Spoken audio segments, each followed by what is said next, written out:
1 month until my book is due. I'm not stressed out.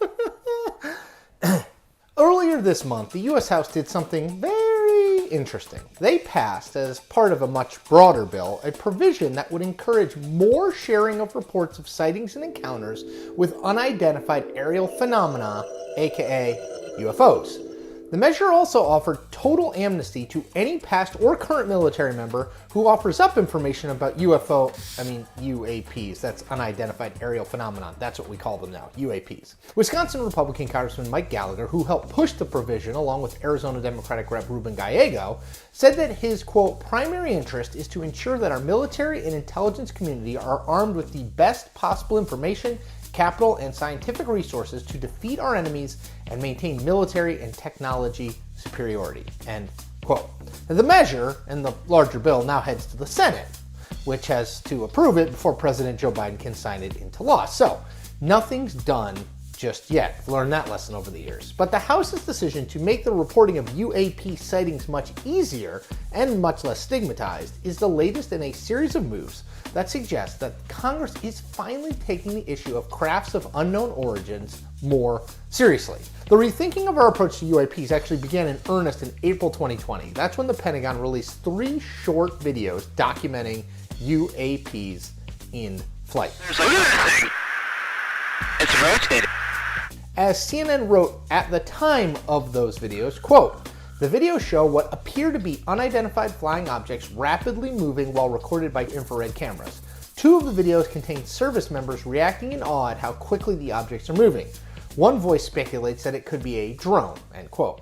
Then last summer, the U.S. intelligence community issued an unclassified report to Congress on UAPs that had a number of eye-popping revelations. Among those, there were 144 UAP sightings or incidents between 2004 and 2021.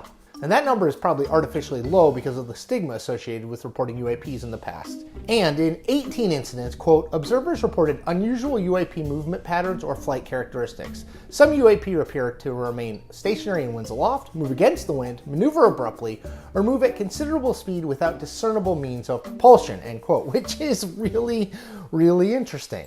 In May, Congress held its first hearing dedicated to UAPs in more than 5 decades. Here's Indiana Congressman Andre Carson, chairman of the House Intelligence Committee's Counterterrorism, Counterintelligence, and Counterproliferation Subcommittee, and what he said at the time. For too long, the stigma associated with UAPs has gotten in the way of good intelligence analysis. Pilots avoided reporting or were laughed at when they did. DoD officials relegated the issue to the back room or swept it under the rug entirely, fearful of a skeptical national security community. Today, we know better. UAPs are unexplained, it's true, but they are real. They need to be investigated, and many threats they pose need to be mitigated. The seriousness with which Congress is now taking UAPs represents a massive shift from even a decade or 2 ago when Harry Reid, the powerful Democratic senator from Nevada, was a lone voice insisting that attention must be paid to them. Reid had advocated for the creation of the secretive Advanced Aerospace Threat Identification Program, AATIP, which was housed within the broader Department of Defense. In 2019, Reid defended the $22 million he had earmarked for AATIP over his time in the Senate, telling Nevada Newsmakers, which is a show in the state, this about studying UAPs. You know that China's doing it. We know that Russia, which is led by someone who was head of the KGB, you know they're doing it, and so we better take a look at it too. We got a volume of research that was done and said, put it out to bid, and $22 million worth of research. And it was very interesting